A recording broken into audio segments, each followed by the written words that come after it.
নমস্কাৰ, মই নৱজিৎ বৰা আৰু গ্ৰীষ্মকালীন কৰ্মশালা এবাৰ আমি আয়োজন কৰিছিলোঁ বিষয় বাঁহী বাদনৰ ওপৰত আৰু প্ৰশিক্ষক হিচাপে আমি আমন্ত্ৰণ জনাইছিলোঁ মোৰ বাঁহীগুৰু নগাঁৱৰে দীপক কুমাৰ শৰ্মা ছাৰ ডাঙৰীয়াক আৰু তেখেত আজি আমাৰ মাজলৈ আহিলে।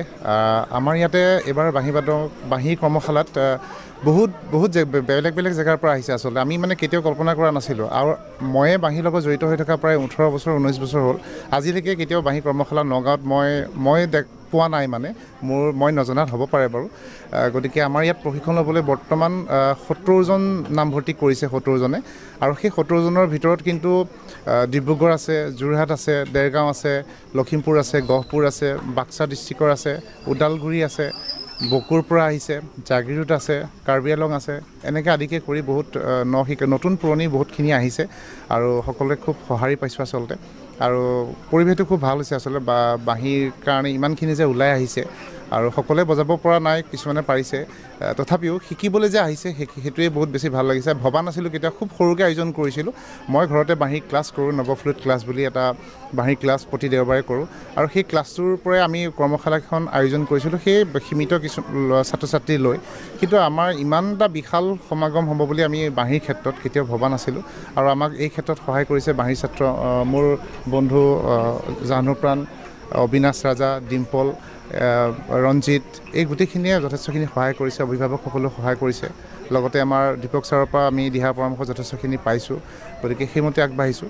আশা কৰোঁ ইয়াত কৰ্মশালাত কিমান দূৰ শিকিব পাৰে নাজানো, কিন্তু পিছলৈ তেওঁলোক একোজন ভাল বাঁহীবাদক হ'ব আৰু বাঁহী শিকিবলৈ এটা আগ্ৰহ তেওঁলোকৰ মনত জন্মি উঠিব। সেইখিনিয়ে এই বিষয়ে ইয়াতে যিমানখিনি ষ্টুডেণ্ট আহিছে, গোটেইখিনি ষ্টুডেণ্ট সম্পূৰ্ণ পৰিপক্ক ষ্টুডেণ্ট অহা নাই। গোটেইখিনি কোনোবাই এনেকুৱা হৈছে, কোনোবাই বাঁহীটো কেৱল ল'বলৈ শিকিছেহে, তাৰ স্বৰ এটা কোনোবাই ভালমতে উলিয়াবলৈ পৰা নাই খুব ভালমতে, কিন্তু কিছুমানে খুব ভালমতে বজাব পৰা ষ্টুডেণ্টটো আছে।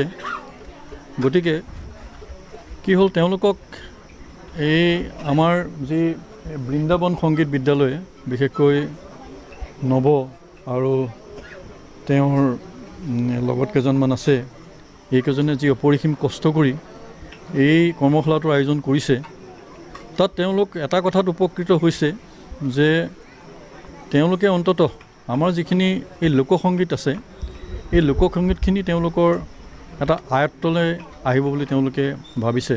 আৰু ময়ো তেওঁলোকক সেই লোকসংগীতৰ যিখিনি আছে, আমাৰ যিডাল শিপাডাল, এই শিপাডাল যাতে হেৰাই নাযাওক, তেওঁলোকে যাতে তাৰ এটা সুৰৰ এটা জ্ঞান এটা যেন তেওঁলোকে পায়, তাৰ কাৰণে মই তেওঁলোকক দিবলৈ চেষ্টা কৰিছোঁ।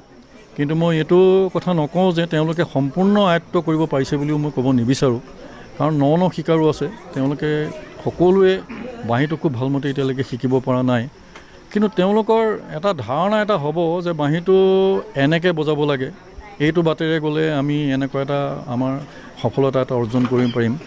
সেইকাৰণে মোৰ খুব ভাল লাগিছে। আৰু এইটো এটা পৰিৱেশ, কি হয়, এনেকুৱা কৰ্মশালা মই মোৰ জীৱনত আজিৰ তাৰিখলৈকে এনেকুৱা কৰ্মশালা, বাঁহীৰ কৰ্মশালা মই কৰি পোৱা নাই। এইটো এটা বৰ সাংঘাতিক আনন্দৰ কথা যে মৌখাইটিহেন জেগাত, এনেকুৱা ভিতৰৰ গাঁও অঞ্চলত, এই গাঁৱৰ গোটেইখিনি মানুহ লগ লাগি ইমান সহায় সাৰথি কৰি এনেকুৱা এটা অনুষ্ঠান কৰিছে। এইটো কিন্তু বৰ বিৰল, কিন্তু এইটো খুব ভাল লাগিছে এইটো কাৰণে।